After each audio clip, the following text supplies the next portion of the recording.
Today, we have a brand new housing lot dito sa Solen Residences, one of the premium villages here at Metro Santa Rosa inside the master plan of Greenfield City Estate. So this housing lot has a total of 180 square meter lot area and 244 square meter floor area. So it has its own dipping pool. We also have a premium auxiliary kitchen and service area. No? Meron din tayong premium finish ng kitchen area. We have a spacious living area. Meron din tayong one powder room sa ground floor and meron tayong 2 toilet and bath sa buong bahay. So stay on this video as we feature this brand new housing lot here at Metro Santa Rosa, Laguna. Mabuhay to all of our viewers. I am Pao of Lux Properties and once again we are here in one of the premium villages inside Metro Santa Rosa. This is Solen Residences. So let's start a very quick house tour. Start tayo dito sa labas. We have a 2 carport na kasang-kasya if you have a massive car since ang laki po ng space. And dito po nakalagay yung mga gym equipments po natin sa ngayon. No? And dito hindi natin papasukin but this is the auxiliary kitchen and the service area po. No? And we also have an Angel's Quarter dito po. And on this side, this is our main entrance. But before that, pakita ko muna itong side na to. Solen Residences, guys, kung mapapansin nyo, marami kami feature na housing lot dito. Wala siyang mga fences since this is part of the restrictions. Pero pwede tayo maglagay as landscape garden. So, it serves as it serves as fences na rin siya. At the same time, very minimalist din yung itsura niya. So, dito, nagkaroon din tayo ng landscape, no? And pagka-akyat natin ng konti dito, ito na yung dipping pool natin or private pool. So mamaya pupunta tayo doon because yun yung daan sa dining area, doon siya. So tara, pasok ko tayo sa loob. So as we enter to this housing lot, sasalubong sa atin itong malaking pintuan na naka-smart lock ready na rin po. So, pagpasok natin, salubong sa atin ang malawak na open space or open area, no? Tapos, alam mo yun, ang naramdaman ko dito sa bahay na to, very maluwag siya, very welcoming siya. At the same time, nakaramdaman ko ng pagka-hotel vibes dun sa itsura kasi ng mga gamit and yung pagkakaayos niya ng mga position ng mga cabinets niya and everything, no? So, pagpasok natin, salubong sa atin itong hagdanan na to. Kita mo naman, minimalist, aesthetic yung itsura niya, no? Meron tayong glass railings dito. Tapos usod lang tayo ng konti, no? Salubong na agad sa atin pag uwi natin galing bahay. Itong water element dito or water feature dito sa bahay. Tapos naglagay na rin tayo dito ng, I guess, fake plants to, no? Fake indoor plants. Pero it completes the whole aesthetic nung itsura niya. Tapos imagine, wala ditong TV guys walang TV sa living area. So I guess, very calming yung niya, if ito na lang yung naririnig muna natin. No? Siyempre, after work natin, no, medyo stress, medyo ang daming ginagawa. So pag uwi mo ng bahay, ito lang yung maririnig mo dito sa living area. Tapos gusto ko lang i-appreciate itong, I guess, glass butterfly chandelier, yung itsura niya. And abot siya hanggang pababa dito. So from here, this is the living area. So our living area, no, very cozy yung style niya. Tapos yung design ng dito guys, yung design ng ceiling dito, minimalist lang din. Modern, pagka-industrial yung ceiling nitong side na to. Tapos may pin lights, then dito po nakalocate ang ating mga air condition, no. Tapos yung switches natin, gusto ko lang din i-appreciate kasi ang ganda, puro gold siya, magkakatugma siya. So alam mo yun, parang perfectly minimalist. Alam mo yun, wala kang nilagay, very minimal, pero ang design, ang lakas lang din ang dating. So dito naman sa pintura, hindi siya plain na pintura lang talaga. May texture din po siya. Kaya ang ganda nung atake niya. Perfect ng minimalist din. So ito, nagkaroon tayo ng dalawang additional chair dito. I think lazy chair yung itsura niya, no? So medyo nakababa siya. So from the living area po, no, punta naman tayo sa ating dining area. So this is our dining area na kasya po ang 8-seater na lamesa po. Tapos ang ganda lang din ng design, gold pa rin po yung naging chandelier natin dito sa may ceiling. And naka-drop ceiling po yung pinaka-ceiling natin dito. Also, naka-pin lights na rin po tayo. And isa pa dyan, gusto kong i-appreciate itong design na ito, no. Nagkaroon pa tayo ng, I guess, parang minimalist aesthetic na design dito, no. Tapos, pwede natin ilagay yung iba nating mga gamit. Tapos, may mga naka-ready na rin pong sockets, no? Pwedeng dehumidifier ilagay natin or humidifier o yung pagbabango ng bahay natin. Pwede. So, ang ganda ng pag-aesthetic. So, from the dining area, punta naman tayo sa ating kitchen area. So this is our kitchen area. Pagpunta natin kitchen, ito yung sasalubong sa atin itong storage na I think wine storage to, no? So dito natin ilalagay yung mga wine natin. Pero convertible din if ilagay natin yung mga ano natin, like coffee area natin dito sa side na to. Tapos dito naman yung mga bar or yung mga wine natin, no, na gamit. Tapos, usudan tayo ng konti, we have our two-door refrigerator. I guess ito yung smart door ng Samsung na refrigerator. Tapos may water and cube ice crush lang din po na lalabas dito. So, ganyan yung style ng ref niya. Tapos, sa taas, meron tayong pantry, no? So, on this side naman, we have our very minimalist na kitchen. So, mapansin nyo, guys, no, yung storage, hindi siya naging part. Since kulay siya ng mga pader natin, parang naging ano lang siya din. Parang naging pader lang din yung design niya. Tapos, hindi mo akalain na ano pala, na part pala siya nung cabinet style. So, this is the kitchen area, kitchen sink. We have a under sink cabinet. We have a overhead cabinet, no? Ganito yung itsura niya. Yan. Diba? Ang daming pwedeng malagay. Ang ganda lang din ng mechanism niya, no? Ayan. Dito nagkaroon tayo ng 1, 2, 3, 4, 5. 5 na ganito yung itsura niya. Baba lang din natin after. Yan. Soft close din siya. O, diba? Tapos on this side, nagkaroon tayo ng microwave oven and oven toaster or oven, no? Nagkaroon din tayo ng mga storages. Ayan. Ang gaganda, very maximize yung space niya. On this side, dito nakalagay yung ating minimalist na induction cooker na meron na rin pong exhaust dito. Ito yung tumataas or lumalabas yung exhaust dito umaangat siya.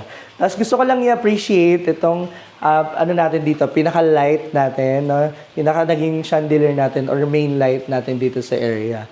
Yan, ang ganda niyan. So, it adds the personality and texture dito sa kitchen area natin. Dito sa kitchen area, located ang ating powder room side. So, magkakapareho yung design ng salamin, no? May ilaw din po, kompleto rin siya with cabinets din sa ilalim. Tapos, napansin ko lang dito, no? Yung lahat ng mga toilets nila is naka-smart bowl na rin po sila, toilet bowl, no? So, same din nung itsura nung design nung pinakabahay and theme natin pati dun sa CR. So, on this side, this is our service area. So, ito yung pinakita natin kanina in our intro. So, bago tayo pumunta sa ating second floor, gusto ko lang ipakita sa inyo na itong housing lot na to is meron po tayong dipping pool.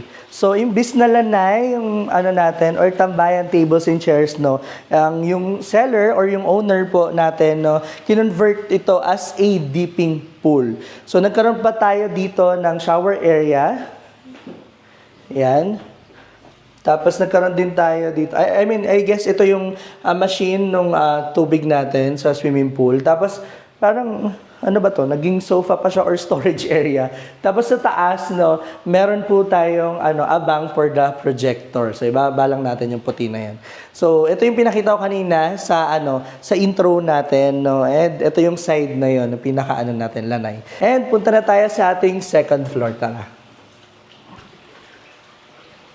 So bago tayo makita sa second floor, gusto ko lang din i-appreciate itong itong stairs natin na merong LED light pa sa ilalim. Tapos, itong wall na to, no, imbis na maging plain wall lang siya, naging accent wall pa siya. So, imagine mo, may ilaw din po yan sa ilalim, ha. And itong cortina natin, guys, motor control din po siya by remote control. So, hindi mo na kailangan pang higit-higitin siya. So, pindutin mo na lang po. So, tara, explore natin yung second floor. So, let's explore our second floor. So, as we can see, nagkaroon tayo ng mini hallway dito na ang lawak, no? Tapos, on this side, nagkaroon tayo ng, I guess, aesthetic display, no? Pwede nating ilagay. Then, ang ganda lang kasi may lining na din siya. Alam mo, hindi mo na kailangan magpaabang kasi may ilaw na talaga na nakalagay. So, pwede mo ilagay certificate or yung mga collection mo. So, dito sa housing lot na to, meron tayong 3 bedrooms. So, ito yung first, ito yung second. Punta tayo sa first, tara. This is the first bedroom. So, as we can see, meron na din tayong air condition, no? Tapos, katamtaman lang din naman yung sukat niya. Tapos, ang pinaka nagustuhan ko dito, no? Lahat ng kwarto, mamaya makikita natin, no? Meron siya ditong ceiling fan. And, alam naman natin, if may ceiling fan, no? Hindi na nakakatakaw pa ng space, no? Na makapaglagay pa ng stand fan dito sa gilid and whatsoever. Tapos, may abang na rin tayo dito ng socket. Mga socket yan, yung sa gilid, no? So I guess since katamtaman lang yung sukat, na-maximize din yung space natin. So kung lalagyan mo ng bed dito, so dito mo na basically lalagay yung mga multimedia sets mo.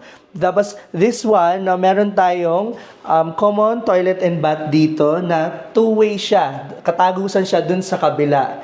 So, yung common toilet and bath natin, kumpleto na rin siya. I guess naka-smart toilet bowl na rin siya. Tapos meron tayong naka-glass partition na shower. Kompleto na rin shower natin, piano shower. Tapos, isa sa napansin kong detail sa bahay na to is pare-pareho na ginamit yung ganitong texture or ganitong design sa banyo, even do sa CR, no? So, alam mo yun, ang lakas maka-hotel vibes nung dating niya. So, pwede tayo dumaan dito kasi two-way nga to. Pero papakita ko muna sa inyo kung paano pumunta doon sa second bedroom natin. Tara.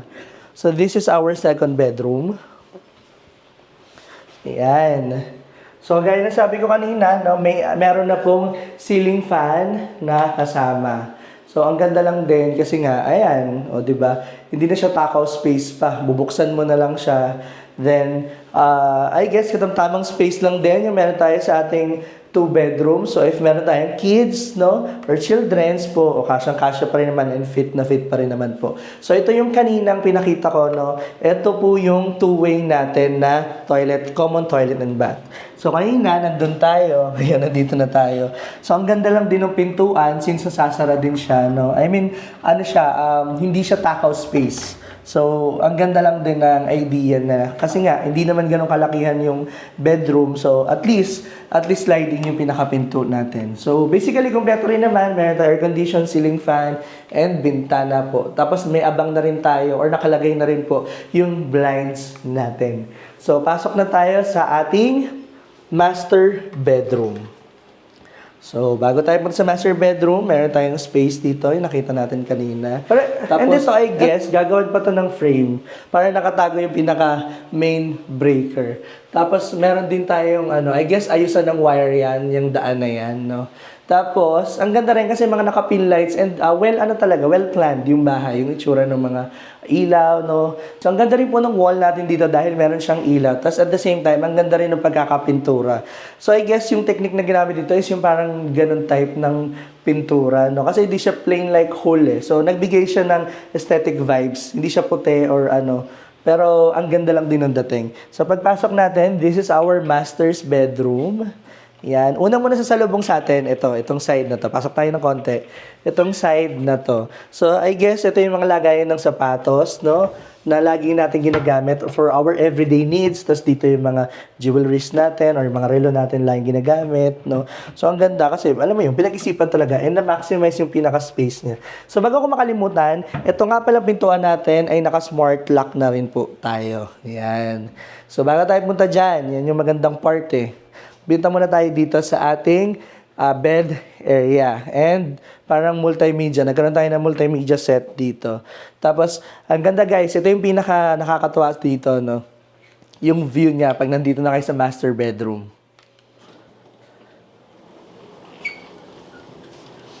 Yan. Itong ganitong klaseng view. So, since motor controlled na din po itong mga, long curtains natin, ayan, hindi na tayo mahihirapan. At the same time, this kind of view, sobrang ganda. Sobrang aliwalas tignan. Alam mo yun, itong bahay na to, maximize yung space niya. Tapos, ang luwag-luwag niya tignan. Yun yung nararamdaman ko pagpasok ko sa bahay. Tapos, this will be the multimedia sets. May mga abang na rin po dyan. TV na lang po yung kulang natin. Tapos, on this side is our bed area. So, our bed area, no? Ayan. Malaki din po yung katamtaman yung size. Tapos, meron tayo ditong balcony na cute size. Ay, hindi pala siya cute size. Malaki pala siya. So, kasama kayo dito sa akin. Tara. This is the balcony. Ang haba pala niya. Paikot. Nagkaroon ka pa dito ng garden sa gilid. pwede mong pagtamnan in the future. So, andyan yung canopy natin. So, ito yung pinaka-frontage ng bahay. And, sa ngayon, wala pa pong nagpapatayo ng bahay, no? Sa harapan, so plain pa lang po yung view natin. So, punta na tayo dito sa ating walk-in closet. Tara. So, may ceiling fan din dito, guys. Kompleto din siya, kagaya ng tapos pin lights, that's in sa gilid, may mga ilaw-ilaw din po sa gilid. And gusto ko lang i-appreciate itong design na to. Nakita ko tong design na to dun sa mga Japan namin, na house tour namin. Nakatago yung pinaka-design ng aircon. So, hindi mo siya mahahalata at first na sinadya, kasi nga parang well-built yung pinaka-cabinet dito. Pero alam mo yun, tagus pa rin yung pinaka-lamig natin. So, punta na tayo sa ating walk-in closet. Balik ko lang tong aircon. Naka-magnet na po ito eh. Ang ganda rin eh. Very din yung mga niya dito eh. No? Naka-systematize din yung mga remote. Alam mo yun, nakaayos na. So, this will be the walk-in closet. So, may napansin lang ako dito na medyo may nagkaroon palang table dito. So, I guess this will be the mini and small office area eh. Kasi may abang na rin for for saksakan. So, ayan, may naka-window and naka-window blinds na rin naman po yan, ibababa lang. So, if may mga gagawin ka sa naiwan sa office, so pwede mo siyang asikasuhin dito. Tapos, this will be the cabinet natin. So, yung cabinet natin, kompleto na din siya. And ang ganda ng pagkakagawa, ang ganda ng texture. Bagay na bagay dun sa bahay. And ang laki din niya. No? Tapos dito naman, I guess ito yung mga lagayan natin ng mga jewelries and lagayan ng mga relo natin.